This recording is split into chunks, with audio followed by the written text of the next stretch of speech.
E commerce business start చేసే వాళ్ళకి ఏ platform మీద మనం ప్రోడక్ట్స్ సెల్ చేయాలో అర్థం కాక చాలామంది డైలమాలో ఉంటారు. సో అలాంటి వాళ్ళ కోసం ఈ వీడియోలో వచ్చేసరికి ఏ ప్లాట్ఫామ్లో మనకి ఎక్కువ రీచ్ ఉంటుంది, ఏ ప్లాట్ఫామ్ తక్కువ రీచ్ ఉంటుంది, ఏ ప్లాట్ఫామ్ ఎక్కువ ప్రాఫిట్స్ అండ్ దెన్ ఏ ప్లాట్ఫామ్ మనకు తక్కువ లాసెస్ ఇస్తుందో ఈ వీడియోలో మనం చూద్దాం.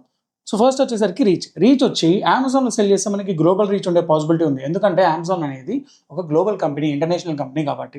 నెక్స్ట్ వచ్చేసరికి ఫ్లిప్కార్ట్ వచ్చేసరికి ఫోకస్ ఎక్కువ ఇండియా మీద ఉంటుంది, ఎందుకు ఫ్లిప్కార్ట్ అనేది ఒక ఇండియన్ కంపెనీ కాబట్టి. నెక్స్ట్ వచ్చేసరికి మీషోలో వచ్చేసరికి రీచ్ టైర్ 2 and 3 సిటీస్లో కంపారిటివ్లీ ఎక్కువ ఉంటుంది ఫ్లిప్కార్ట్ అండ్ అమెజాన్ కంటే.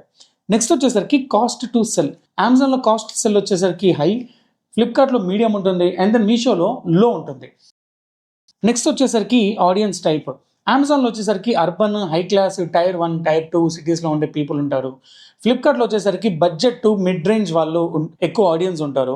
నెక్స్ట్ వచ్చేసరికి మీషోలో వచ్చేసరికి ప్రైస్ సెన్సిటివ్, ఎవరైతే తక్కువ ప్రైస్లో లేకుంటే క్వాలిటీ తక్కువ ఉన్న ప్రొడక్ట్స్ లాంటివి ప్రిఫర్ చేస్తారో అలాంటి వాళ్ళ కోసం మీషో అనేది ది బెస్ట్ ప్లాట్ఫామ్. నెక్స్ట్ వచ్చేసరికి ప్రొడక్ట్స్ వచ్చేసరికి Amazon best for premium branded items కోసం the best platform for any e commerce seller. Next వచ్చేసరికి ఫ్లిప్కార్ట్లో ఫ్యాషన్కి, ఎలక్ట్రానిక్స్కి ఎక్కువ స్కోప్ ఉంటుంది అండ్ దెన్ మీషో లోకల్ ప్రోడక్ట్స్కి, అన్బ్రాండెడ్ ఐటమ్స్కి ఎక్కువ స్కోప్ అనేది ఉంటుంది.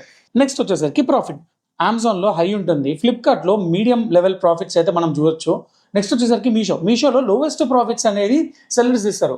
ఆ రీజన్ ఎందుకు, యాక్చువల్లీ ఆర్డర్స్ పరంగా చూస్తే మీషోలో అందరికంటే ఎక్కువ ఆర్డర్స్ అనేది జనరేట్ చేస్తుంది, కానీ when it comes to profits మీషోలో చాలా లోవెస్ట్ అనేది సెల్లర్స్ ఇస్తారు. దానికి రీజన్ ఏంది, అమెజాన్లో తక్కువ ఆర్డర్స్ వచ్చినా ఎక్కువ ప్రాఫిట్స్ ఎలా వస్తాయి, మీషోలో ఎక్కువ ఆర్డర్స్ వచ్చినా తక్కువ ప్రాఫిట్స్ ఎలా వస్తాయో మనం నెక్స్ట్ వీడియోలో చూద్దాం.